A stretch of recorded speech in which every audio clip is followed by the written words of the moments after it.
Hallo mga Beshuwap, willkommen zu meinen Vlog.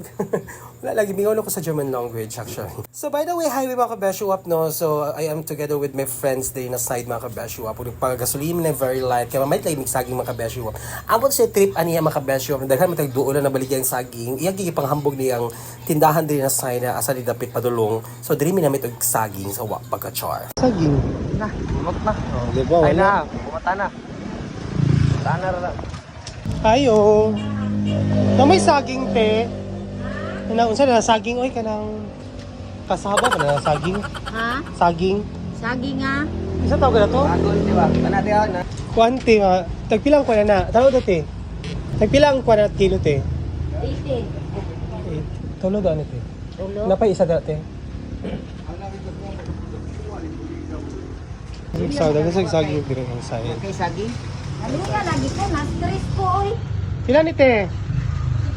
So mo to mga kabeshop no, so kapit may saging diri mga kabeshop, so padulong yung uli ani mga kabeshop. So mamalit siguro ko ani ka ng gulay. So among drama na po dis natin na po sa babaw na actually mas dol-dol lang sa mong balay mga kabeshop. Mali siya bag-o din yung palitan ng gulay mga kabesh.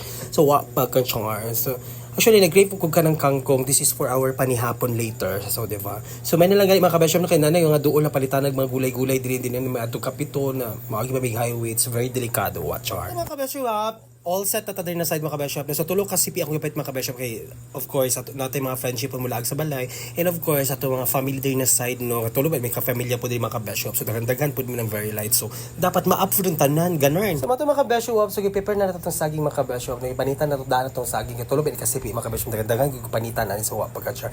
Kaya daghan po may mga all mga kabeshop may man ang sobra kay sa kulang di ba kay para busog ang all ana laban.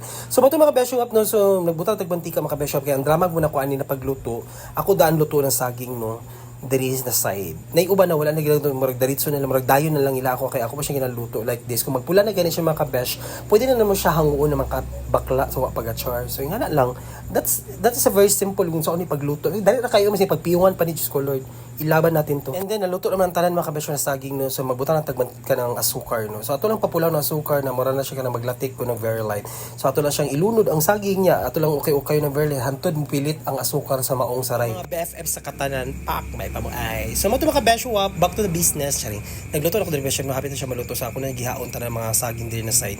Kay para later magkaon na mga kabeshwa kay gutom na jud kayo ni so pagka siya murag alas 3 magdila siya pang merienda dai so pagka siya hapit na sa panihapon. Pero mato mga kabeshwa na enjoy na po kay na very light, kay marites na very light, ana ba chika kataw-anay, tanang kabuang nga tanan aning grupuha ambot lang. Nakaplano ko magluto ng mga kabeshwa, ikaw magtantan kita sa Facebook no, nga maibog ta na magluto-lutong saging.